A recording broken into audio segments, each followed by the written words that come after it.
Welcome back, YouTube and Diablo Immortal fans. Trovain Gaming here. I'm going to go over some points with the new update here. I'm not going to go over the entire thing. If you guys want to read it, I'll put a link into the video. But I am going to hit on some Crusader abilities and a few wizard things at the end if you want to stay tuned for the wizard things. My favorite class so far in Diablo Immortal is the Crusader. I've played them all, have Mastery 4 on all of them for the essences. But I do enjoy the Crusader the most, and Wizard, probably my second choice. Without further ado, let's go ahead and get into this. Looks like we're going to have a patch on the 24th, so in a couple days from now, all of this stuff is going to go live. We're going to hit up on this new gem real quick. I've read through the new gem, and my take on it is not great. I heard a couple of the YouTube people thinking that it's going to be a very good gem. Let me explain. So we're going to skip to this second paragraph here. It says, dealing damage conjures 5 flying swords to follow you for 10 seconds. Now, that's not bad. 10 seconds, possible the duration will extend with duration extensions. But what they do. So, you consume a flying sword to create a sword rain at a random enemy location. That's the first thing I don't like. Random. Random could target a summon, a pet. It could target an echoing shade. It could target somebody who's already dying. It could target the well you weren't even trying to hit. The randomness of what it targets in PvP is not so great. In PvE, well, again, if you're focused on killing a certain thing, the randomness might not make a difference.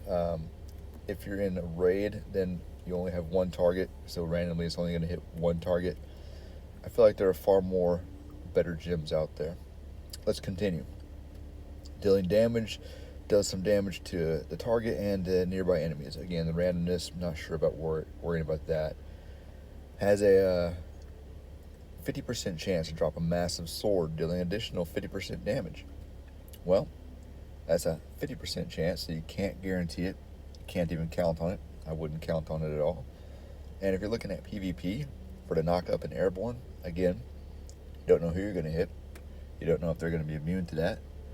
And you don't even know if it's going to work 50% of the time. A whole lot of random stuff going on there. I'm not a big fan of random. So, in my opinion, I'm going to skip this gem. I'll keep some of my inventory and possibly if they change things or if it just does become great. But I don't foresee that happening. So, moving on. Legion of Horrors, here we go. So again, April 24th, this is going to open up. We have new legendary weapons. So I'm going to hit on the Crusader legendary weapon. The falling sword now impales enemies in a targeted area with heavenly swords, dealing damage and knocking back enemies hit. I'm going to do my best to get this essence when it comes out, and I'll probably put a short YouTube video out for it so you can see what it looks like, how it works. I'm not feeling it's going to be great. I still feel like the current falling sword essence is the best, so not having high hopes for that. And again, I'm going to hit on a wizard real quick here. The Lightning Nova randomly calling arcane lightning in targeted area. That might be kind of cool. I will eventually switch over classes to wizard to get those essences, and when I do, we'll showcase that as well. New familiar. This looks pretty neat. I'm curious how the ranks, the one that the what is it, gray, blue, yellow, and then legendary look. It might be pretty interesting to have one. I think I'm just going to get lucky on that. I'm not going to be spending too much plat trying to buy it. Alright, legendary items and class balances. Here's where I was definitely going to hit on. We'll go to Crusader in just a moment. But look at this Blood Knight, the second one, the main head. Skewer becomes a dash.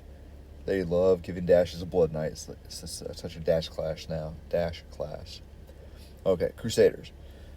First of all, Iron Faith Helm. Sweep attack chance. Has a chance to stun enemies lasting for 1.5 seconds.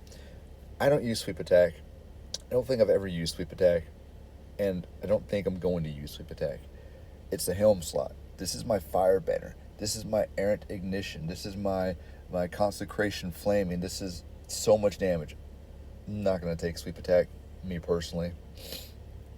Let's go down to the House of Steps.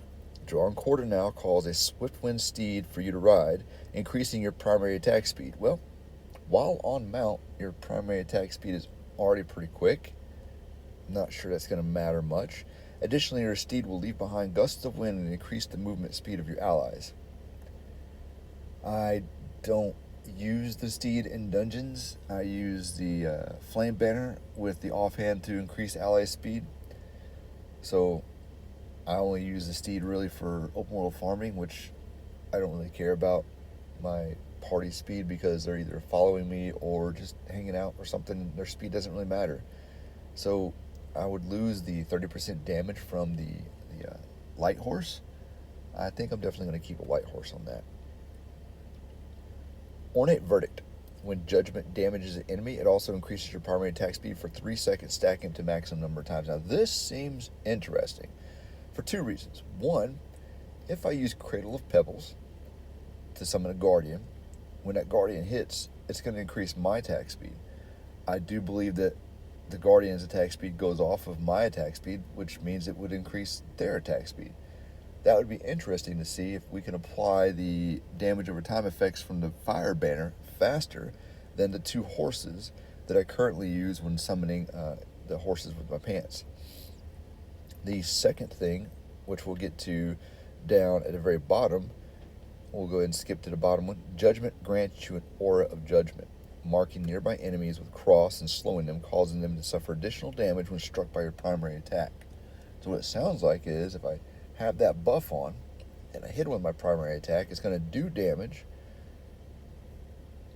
As we can see with the chest, it's going to do damage and increase my attack speed. So basically, I'm increasing my own attack speed by hitting things with my primary attack. That sounds pretty interesting. Pretty interesting. So we will test both of those actually and find out which one would be better, if they're even better than the 2 horses now applying the 2 debuffs from the flame banner.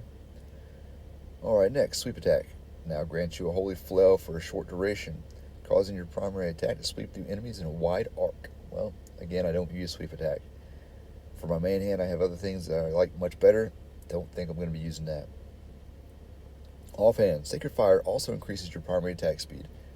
This sounds amazing. I use Sacred Fire for everything but PvP, and to increase my attack speed, great. Now, question is, what would I give up for it? I think I might be able to find things in a few builds that I'm using in my offhand that I might be able to give up, but I'm pretty sure I'm going to have to hit the test dummy and figure out which one causes more DPS. Definitely something to look forward to. And again, Upturned Gaze, the Judgment one. Now my question about this, the Aura of Judgment, marking nearby enemies and slowing them. What is the radius of that aura? I hope it's large enough where we can hit multiple targets and we don't have to be right up on them. If it's a larger radius, that's interesting. It slows them. Slowing is an effect that you can use to proc other gems and other damage. That's kind of neat and nice, causing them to suffer additional damage when struck by your primary. Now this makes me think that it's going to be a small radius, a small aura, because you're hitting with your primary to get the benefits. So they probably don't think it needs to be a large aura. But I definitely would like that large aura just to put out the marks. But we'll see. We'll definitely take a chance, take a look at it when it drops. Now, as far as everything else goes in here, I'm not going to really go through the balancing. Nothing really mattered on that. I'm not going to go through the Phantom Market. We all know what that is. You could read here, and when it comes out, we'll look at the cosmetics. And I'm not going to go through the returning events. I'm not going to bore you guys with things that you already know, already think you've seen. I'm just going to give you some opinions on things that I have that might be pertinent. So, with that said, if you're here for Crusader information, that's going to be it for the Crusader stuff. Enjoy, happy hunting. I'm going to go over to Wizard things, which I think are pretty interesting, and then we'll be ending the video. So for you Wizard fans out there, we're going to have Disintegrate, Ray of Frost. Both of these are the ones where you summon a little guy and it shoots the beam for you. Pretty decent, but I used it as a wizard and I couldn't really find a fitting place for them. But now they're going to be prioritizing targeting the ice crystal. I know before I had to aim at an ice crystal kind of hit pretty easy, but this makes it kind of neat. If you have Ice Crystal up, it automatically targeted, I think. That will be interesting. Might not use them still, but still interesting. Cold Calculus Ice Crystal. This one might be also interesting to use. I've been using for my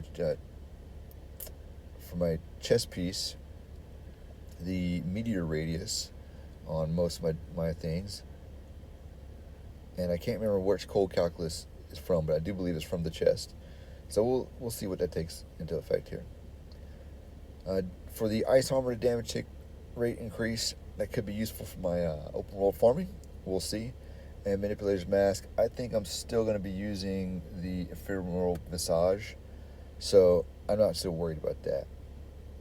There was some wizard thing up here.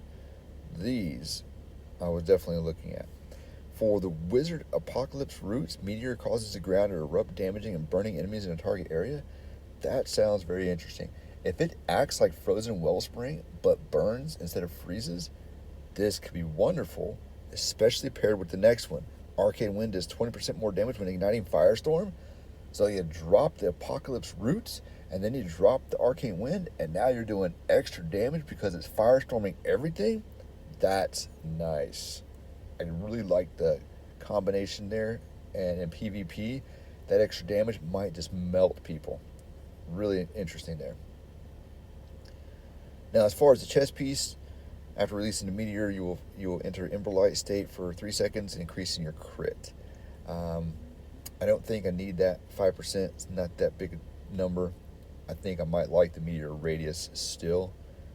On that, hit a lot more targets with that Meteor. I think that'd be better. Main hand, Arcane Wind unleashes a condensed Arcane Vortex, bouncing between targets. I think I'm still going to go with the Arcane Wind, that the Holocrux, I think it's called. The one where, you summon a little storm and it sucks people in. That one I think is going to be the more fun one that I'm going to continue to use. Terminus Facade, or Facade, however you pronounce it.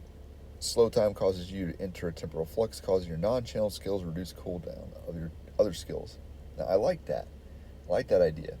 In PvP, I use it from Visage, and I enjoy that it does make my damage over time tick a little faster. It's nice. I get a little run speed. It's nice. But this, reducing all my cooldowns of all my other skills, that might be much nicer. Definitely we'll take a look at that. And then finally, Disintegrate now launches a small arcane sphere, bounce between multiple targets, damaging, shattering their armor. That also sounds pretty interesting. Usually in PvP, I go with the Shoulders that increases my damage by 19% after casting Meteor. I like that, dropping a Meteor, having a little bit extra damage, but this seems interesting. So as a wizard, I'm looking forward to most all of these new essences.